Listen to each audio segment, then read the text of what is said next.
बिस्मिल्लाहिर्रहमानिर्रहीम, अस्सलाम वालेकुम नाज़रीन, आप देख रहे हैं अनोखा अंदाज। मैं आपका होस्ट जमाल सिद्दीकी। उम्मीद करता हूँ आप खुश और खुर्रम होंगे। नाज़रीन इकराम, खुशखबरियों का सिलसिला शुरू हो गया। नवाज शरीफ की प्रेस कॉन्फ्रेंस भी इस बात का सबूत बन गई कि किस तरह अदलिया के ऊपर दबाव डाला जा रहा है और प्लान क्या है, कैसे चीफ जस्टिस को प्रेशर में लिया जाए और अपने पसंद के फैसले कराए जाएं। मगर अचानक ही हवाओं का रुख तब्दील होने लगा और कप्तान के हक में फैसलों की कहानी की बाज़गश भी सुनाई देने लगी। मामला क्या था, इसको तफसील से बताएंगे। और अब इत्तेहादियों की जानिब से भी हुकूमत को आखिरी अल्टीमेटम दे दिया गया, जिसका असल मुद्दा IMF से था, जिस पर डार ने भी बयान दाख डाला। मामला कुछ इस तरीके से हो चुका है कि अदलिया के ऊपर जिस तरीके का प्रेशर 1997 में नून लीग ने डाला था, इस बार भी जो है नून लीग चाहती है कि चीफ जस्टिस ऑफ पाकिस्तान जो है उनके मुताबिक फ़ैसले करें। और उनको लगता ये है कि गैबी ताकत जो है अब भी उनके साथ है। मगर मामला इस कदर गंभीर सूरत हाल इख्तियार कर गया है कि अब इस बात का ताल्लुक जो है वो PTI से है। PTI का जो सब्र था अब उसका फल मिलना शुरू हो चुका है। अज़हर मशवानी जो घर वापस पहुंच चुके हैं, वो इस बात का सबूत है कि अब जो हाथ है, सपोर्ट है, वो अब न्यूट्रल्स वाला जो मामला था वो ख़त्म हुआ और अब पाकिस्तान की बका, पाकिस्तान की तरक्की और पाकिस्तान की खुशहाली के लिए वो हाथ उठना शुरू हो चुका है। उसको इस चीज़ का अंदाज़ा हो चुका है कि इस वक्त की इत्तेहादी जमातों का मुरब्बा हुकूमत जो है वो किस तरीके से जो है वो पाकिस्तान की मईशत का जनाजा निकाल रही है और इस जनाजा निकालने से किसका भला होगा और किसका नुकसान, ये बहुत जल्द आपको अच्छे तरीके से भी समझ में आ जाएगा और अब तक के समझ में आ भी चुका होगा। नाज़रीन इकराम, इस वक्त अदलिया के ऊपर जो प्रेशर डाला जा रहा है वो चीफ जस्टिस ऑफ पाकिस्तान से इस तरह की इस्तदा की जा रही है कि वो उनके हक में फ़ैसला दें। नवाज शरीफ साहब प्रेस कॉन्फ्रेंस करते हैं लंदन में बैठ के।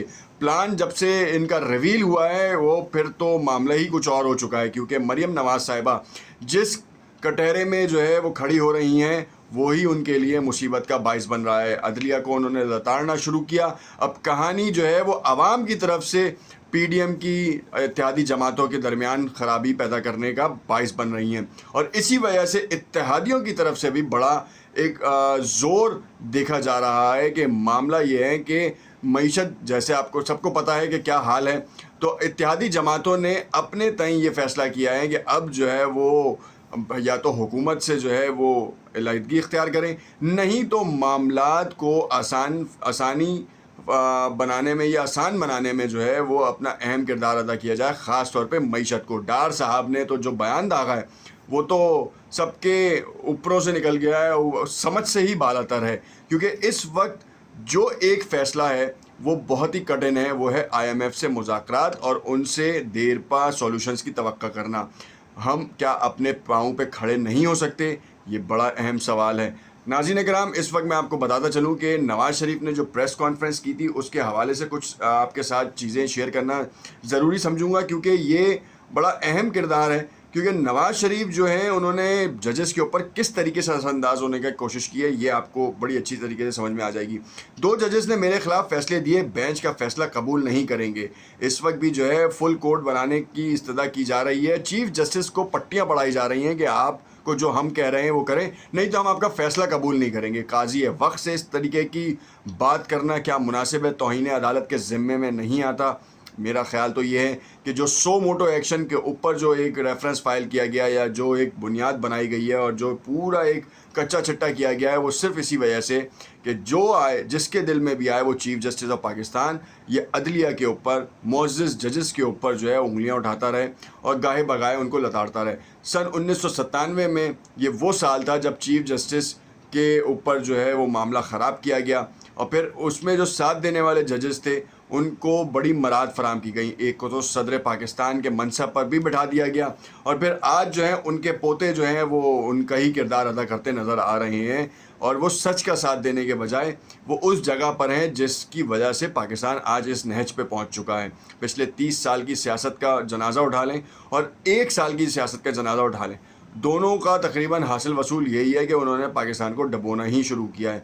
बीच में अगर मुशर्रफ का दौर आप निकाल दें तो उसके बाद तो आप देखेंगे कि पाकिस्तान कितना डिग्रेड हुआ, पाकिस्तान की मईशत कहाँ गई, पाकिस्तान का कर्जा कहाँ गया और पाकिस्तान की आवाम की सकत कहाँ गई। मुशर्रफ का दौर एक बेहतरीन दौर कहलाया जब बाइंग पावर थी और एक जर्नल की हुकूमत थी। اب جرنیل کی حکومت کے اوپر ویسے ہی ہر کسی کو جو ہے وہ شک و شبہات رہتے ہیں کہ کیوں جو ہے وہ فوج کا ایک اعلیٰ افسر جو ہے وہ حکومت کر رہا ہے، کیونکہ معاملات خراب تھے، اس کے ساتھ بھی آپ نے دغا کیا، پھر اس کے بعد جب معاملہ آیا وہ بھی کہانی کو خراب کر گیا۔ مگر یہاں پر عمران خان کو سپورٹ ملنے کی جو کہانی کا میں نے آپ کو تذکرہ کیا تھا وہ بڑا اہم ہے، کیونکہ میں آپ کو بتاتا چلوں کہ ایک طرف عدلیہ کے اوپر جس طریقے کی الزام تراشیاں اور جس طریقے کا معاملہ کیا گیا ہے، اب ایک ادارہ سائیڈ لائن کرنے کی کوششیں کی جا رہی ہیں، اور اب جو باقی منظم ادارہ بچا ہے اب لگتا یہی ہے کہ اس کے اوپر بھی یہ کہانی کی جائے گی اور پھر اس کو اپنے ماتحت لیا جائے گا۔ ہم اپنے کارگل کے شہیدوں کو بھلا چکے ہیں کیا؟ ان کی شہادتیں بھلا چکے ہیں یا ان کے خلاف ہونے والے فیصلے بھلا چکے ہیں کہ کارگل میں ہمارے شہداء نے کتنی قربانیاں دیں اور اس کے بعد ہمارے ایک سابق وزیر اعظم نے جا کر کیا بیان دیا؟ کارگل کے حوالے سے ہماری اپنی ہی فوج کی رسوائی کا باعث کون بنا؟ کیا ہم یہ بھول چکے ہیں؟ نہیں جی، ہم بالکل نہیں بھولے۔ ہماری فوج ہے، غلطی کرے گی ہم اسے نکتہ چینی کی نظر کریں گے، تنقید بھی کریں گے، مگر اس کی بقا کے لیے ساتھ کھڑے بھی ہوں گے۔ اسی طریقے سے کیا آج یہ معاملہ سامنے آ رہا تھا؟ نہیں، یہ بات بہت لوگوں کو سمجھ میں آ گئی، اور اب عمران خان کچھ بھی کرے مگر ملک نہیں بیچ سکتا یا ملک کے خلاف کوئی فیصلہ نہیں کر سکتا۔ بس یہ وہی بات تھی کہ جس کے اوپر اب معاملات آگے بڑھنا شروع ہو رہے ہیں۔ ایک طرف ججز کا معاملہ سامنے آیا اور ایک طرف یہ معاملہ۔ خیر، نواز شریف کی کچھ باتیں ہیں جو آپ کے لیے بتانا بہت ضروری سمجھوں گا کہ نیوز کانفرنس کرتے ہوئے جو ہے نواز شریف نے کہا میری قوم کے لوگوں اپنی آنکھیں کھولیں، آپ کو پیٹ بھر کر روٹی ملتی تھی، ملک تاریخ کے نازک دور سے گزر رہا ہے، آج دوست ممالک سے درخواست کرنی پڑتی ہے ہمیں ڈالر دے دو۔ سابق وزیر اعظم نے کہا کہ سب متفق ہیں کہ انتخابات کے معاملے پر فل کورٹ تشکیل دیا جائے، فل کورٹ کیوں نہیں بنایا جا رہا؟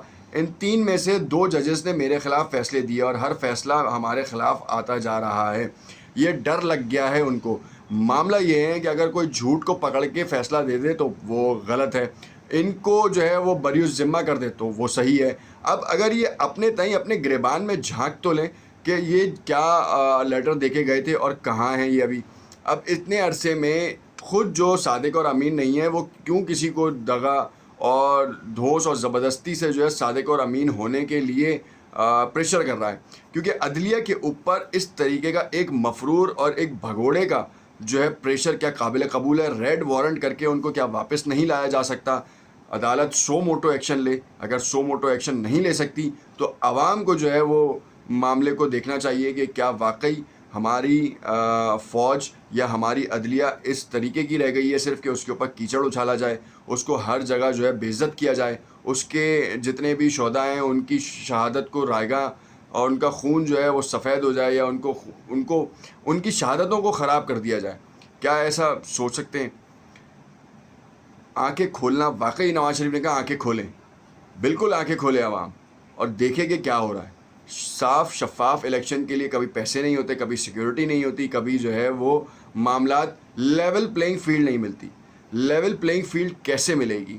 یہ ایک سوالیہ نشان ہے، اور یہ کب حل ہوگا یہ اس سے بڑا سوال ہے۔ دیکھتے رہیے گا نوک انداز، کمنٹ اپنی رائے سے ضرور آگاہ کیجیے گا، اور آپ دیکھتے ہیں کہ معاملات کس رخ پہ جا رہے ہیں۔